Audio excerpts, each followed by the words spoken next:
Mister Mehra बहुत बड़े businessman थे।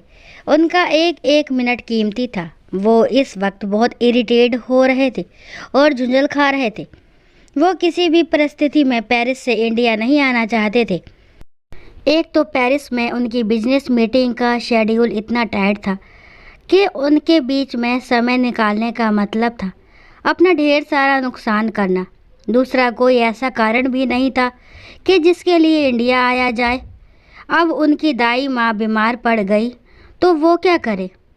कितने ही डॉक्टर हैं इंडिया में, अपना इलाज करवा लें। उनका फैमिली डॉक्टर ही बहुत काबिल है, उन्हें इंडिया बुलाने की क्या ज़रूरत है?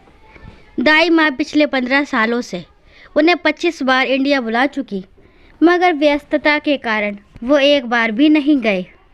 मिस्टर मेहरा को याद आया कि जब वो 6 या 7 साल के थे तब एक कार एक्सीडेंट में उनकी माँ और पिताजी दोनों की डेथ हो गई थी। वो खुद भी बुरी तरह जख्मी हो गए थे।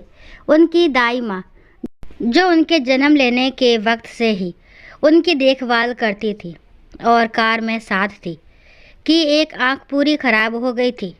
उनके मम्मी पापा के गुजर जाने के बाद दाई माँ ने ही उन्हें पाला था, मगर एक आंख वाली दाई माँ से मिस्टर मेहरा को हमेशा डर लगता था। वो उसे देखकर चीख पड़ते थे और उससे दूर दूर ही रहते थे। एक बार स्कूल में किसी दिन दाई माँ उन्हें लेने गई तो क्लास के और बच्चे भी उन्हें देखकर डर गए। तब मिस्टर मेहरा ने उन्हें कह दिया था कि वो उनके सामने कभी ना आए। एक आंख वाली दाई माँ उसके बाद उनके सामने कभी आई भी नहीं। वो दूर दूर से ही उनके सारे काम करती थी। टिफ़िन बनाना, स्कूल ड्रेस रखना, नहाने का पानी रखना, खाना बना कर रखना, ये सारे काम वो मिस्टर मेहरा को अपना चेहरा दिखाए बिना करती थी। कभी अपने हाथों में पाले गए बच्चे से उन्हें प्यार करना होता था तो वो मिस्टर मेहरा की फ़ोटो को ही कर लिया करती थी। मिस्टर मेहरा के मम्मी पापा के गुजर जाने के 12 साल तक मिस्टर मेहरा और उनकी दाई माँ ने ऐसे ही पाला। मिस्टर मेहरा उन्हें कानी दाई माँ कहते थे। जब कभी भी गलती से वो कानी दाई माँ का चेहरा देख लेते थे तो 4-5 रातें डर के मारे उन्हें नींद नहीं आती थी। पापा के बैंक में छोड़े हुए पैसे से मिस्टर मेहरा 20 साल की उम्र में विदेश आ गए और एक सफल बिजनेसमैन बन गए। 20 साल की उम्र अब 35 साल की हो गई। इन 15 सालों में 25 बार कानी दाई माँ को मना करने वाले मिस्टर मेहरा आज भी इंडिया जाने के लिए मना करने वाले थे, मगर उनके फैमिली डॉक्टर का फ़ोन आया। उसने कहा, इस बार कुछ अर्जेंट है, इंडिया आना ही पड़ेगा। जैसे तैसे अपनी बिजनेस मीटिंग एडजस्ट करके मिस्टर मेहरा इंडिया आए। पता लगा उनकी कानी दाई माँ अब नहीं रही। शमशान घाट पर मुर्दा फूंकने की रस्म निभाकर वो जल्दी से अपने फैमिली डॉक्टर के पास आए और झलझलाए। ये मुर्दा जिस्म को आग देने का काम तो कोई भी कर सकता था, फिर मुझे क्यों बुलाया? मेरा कितना नुकसान हुआ होगा वहाँ, कुछ अंदाज़ा है आपको? और जिस चेहरे को मैं देखता नहीं था, जिससे मुझे डर लगता था, उसे भी दिखवा दिया आपने। अब मुझे 4-5 रातों तक डर लगेगा, आप समझते नहीं हैं। डॉक्टर मुस्कुराया, बोला, 4-5 रातों तक नहीं मिस्टर मेहरा, अब आपको आजीवन डर लगेगा। आपको कानी दाई माँ से नहीं, खुद अपने आप से डर लगेगा। आप अपना चेहरा नहीं देख पाएंगे आईने में।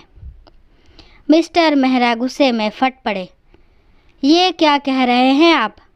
फैमिली डॉक्टर ने अपनी टेबल की दराज से एक फ़ाइल निकाली और मिस्टर मेहरा को पकड़ाई। बोले, कानी दाई माँ ने मुझे कसम दी थी कि ये फ़ाइल मैं आपको ना दिखाऊं, पर अब वो ही नहीं रही तो उनकी कसम भी नहीं रही। देख लीजिए। मिस्टर मेहरा असमंजस में भरे फ़ाइल देखने लगे। फ़ाइल में एक कार एक्सीडेंट की रिपोर्ट दर्ज थी। उस कार एक्सीडेंट में एक पति पत्नी की मृत्यु हो गई थी और उनके 6 साल के बच्चे की एक आंख इंजर्ड हो गई थी। बाद में एक जटिल ऑपरेशन करके बच्चे की आंख लगाई गई और बच्चे को आंख देने वाली उस बच्चे की दाई माँ थी। रिपोर्ट पढ़ते पढ़ते मिस्टर मेहरा के हाथ पैर कांपने लगे। आंखों के आगे अंधेरा छा गया। उनका दिमाग सुन्न हो गया। पैर के नीचे से ज़मीन खिसक गई। उन्होंने अपना माथा थाम लिया और वहीं एक कुर्सी पर बैठ गए। फैमिली डॉक्टर ने उनके आगे पानी का गिलास रख दिया। मिस्टर मेहरा कुछ पल यूं ही बैठे रहे और फिर एकदम से सरपट शमशान घाट की ओर दौड़ गए। शमशान घाट पर जहां उनकी कानी दाई माँ जली थी, वहां वो घंटों दाई माँ चीखते रहे। चिता की राख को हाथों से हटा हटा देखते रहे और उससे लिपट कर रोते रहे। कानी दाई माँ उन्हें नहीं दिखनी थी, सो नहीं दिखी। मिस्टर मेहरा सुबकते हिचकियाँ भरते ये सोचते रहे कि दाई माँ कानी थी या वो खुद इतने साल अंधे रहे और अब आगे भी वो अंधे ही रहेंगे, क्योंकि जब जब वो आईना देखेंगे तो उस एक आँख से नज़र कैसे मिला पाएंगे जो उनकी नहीं है, कानी दाई माँ की है।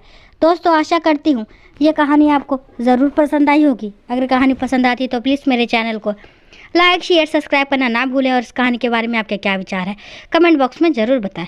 कहानी को लास्ट तक सुनने के लिए थैंक यू। राम राम, राधे राधे।